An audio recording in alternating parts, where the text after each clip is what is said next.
Well, then, these are some of the last moments of the year 2023. I think it's a good time to have a little recap, especially since I'm on this top of some random hill among a bunch of random hills in Catalonia, northern Spain. Glorious day. I think it's a good moment to remind you and myself that it's totally fine if you want to run the dishwasher twice, if you want to run it 3 times, just go for it. Now, if you think I've lost my mind, just bear with me 1 second and I'll tell you what I'm on about. Now, it's not going to be too long. Basically, this year has been ups and downs, but not too negative overall.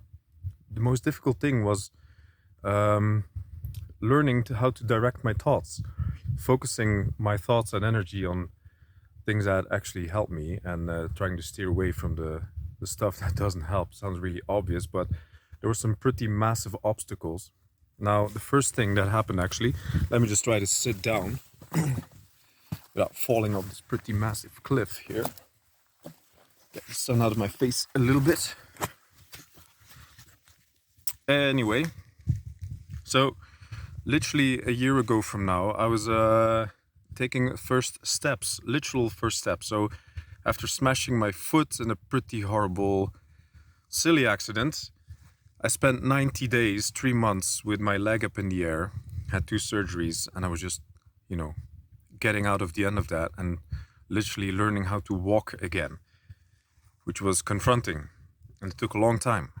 But it wasn't all too bad actually, because it kind of gave me some drive. It gave me a goal to aim towards improvement and physical recovery. So, after some sports and just getting back to work and carrying on with what needed to be dealt with, we came to April, and April was very nice because I got to go on this really nice mountain biking trip in Sospel, southern France, with my buddy Hans. He was really patient with my insecure self, because I was still quite afraid of hurting myself again. And then also made a little stop in Digne-les-Bains, also the Haute-Provence, southern France, and discovered some really nice mountain biking terrain. And I think mountain biking has been the one big thing of this year for me, and the really positive thing, because it allowed me to live some of the happiest, healthiest moments and share them with some really, really positive people. Now, I think you know who you are. Annick, Malou, Mike, Benji, and so on. I'm forgetting some of you, but this is not the point of this video. And also sobriety, because I spent my second summer completely sober, and I think I went to up to 120 days of complete sobriety this time. Now, might sound a bit strange, but just, the sobriety thing, which is not super obvious if you're like French, Belgian, European, alcohol's everywhere. And then just being sober the whole time, you just live every moment. And there's never a day with a hangover. So this has been a very positive thing for me as well. Now, summer came to an end, and September came around, needed to go back to work. And then it started raining. It became dark, gray, wet, mud everywhere.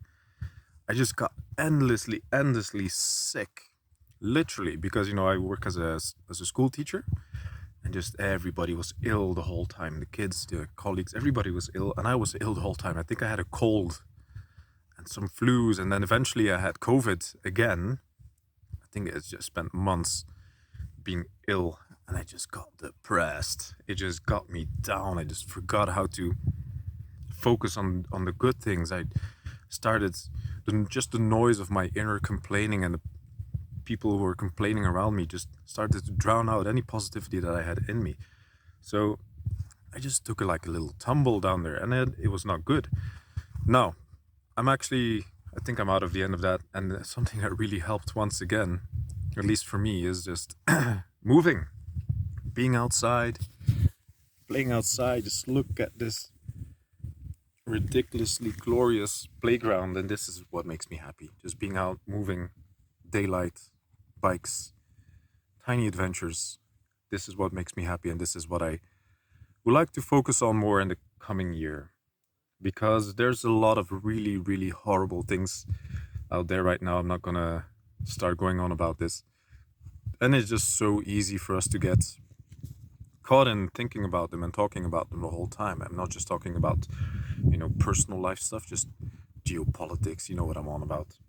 And it's not a good thing to just focus on these things, because we have to remember just one person, and there's not that much we can change, and a lot of the stuff we have to deal with is just in front of us, and we have to just deal with what's in front of us. And this is where I come back to the story about just running the dishwasher twice. Now, what is this? I came across a repost. Somebody reposted something on Facebook. Yes, I'm Facebook old, and I thought it was brilliant. So this person's going to a therapist, and the therapist asks like, "Hey, so tell me what's going on in your life. What do you want to talk about?" And the person is like, "Oh, Jesus, I don't really have anything like gut wrenching, massively life changing, horrible, huge topic going on. Just like I feel kind of silly just simply being here. Like what I couldn't imagine what I would have to talk to a therapist about at this point." And the therapist goes, "No, just simply tell me something. Something must be bothering you right now." And this person goes, "You know what? You know what's bothering me? The thing that's bothering me is the dishes. Just I have this shitty dishwasher, and just before I put the stuff in the dishwasher, I need to like rinse it off and clean it like part way before I can finally put it in. And then even sometimes it comes out still being dirty because of my dishwasher is just so useless, and it just bugs me to no end. It annoys me so much. I just can't get myself to do the damn dishes because it just a nasty task." And the therapist goes, "Just run the dishwasher twice." And this person like, "What?" Now the whole point of this is, why shouldn't you just simply run the dishwasher twice or 3 times or 4 times if that's what it takes to get your dishes clean, because you have a dishwasher that's not working really well? Like who invented the rule that you can only run it once? And this person is just like, "Oh Jesus, yeah, like this is like a self-imposed rule. I imagine this rule and I try to follow it, and it just trips me up and gets me miserable."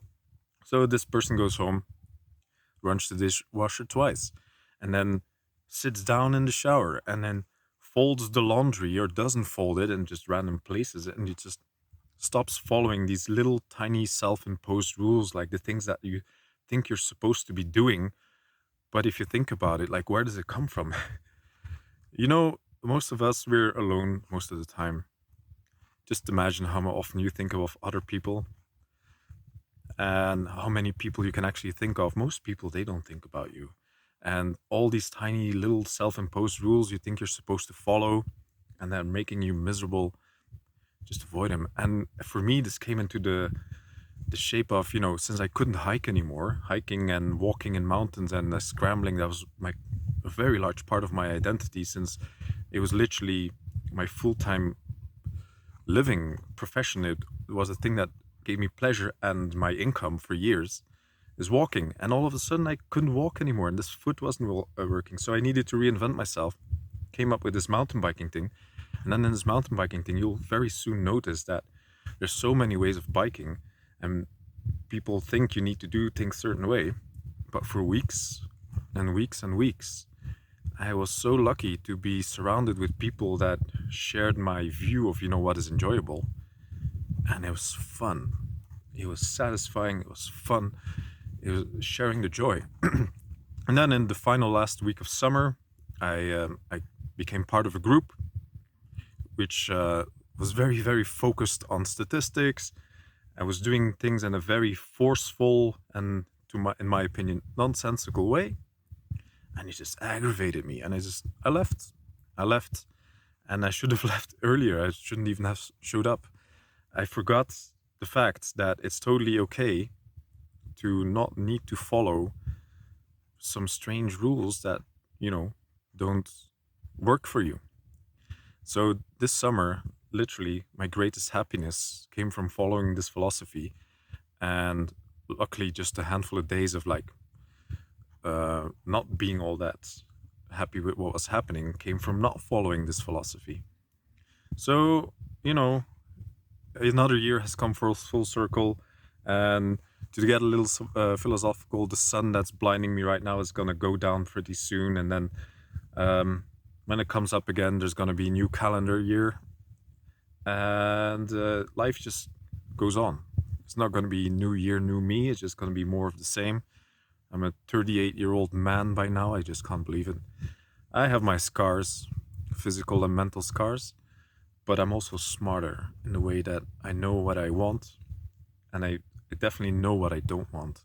So I'm just going to carry on with life.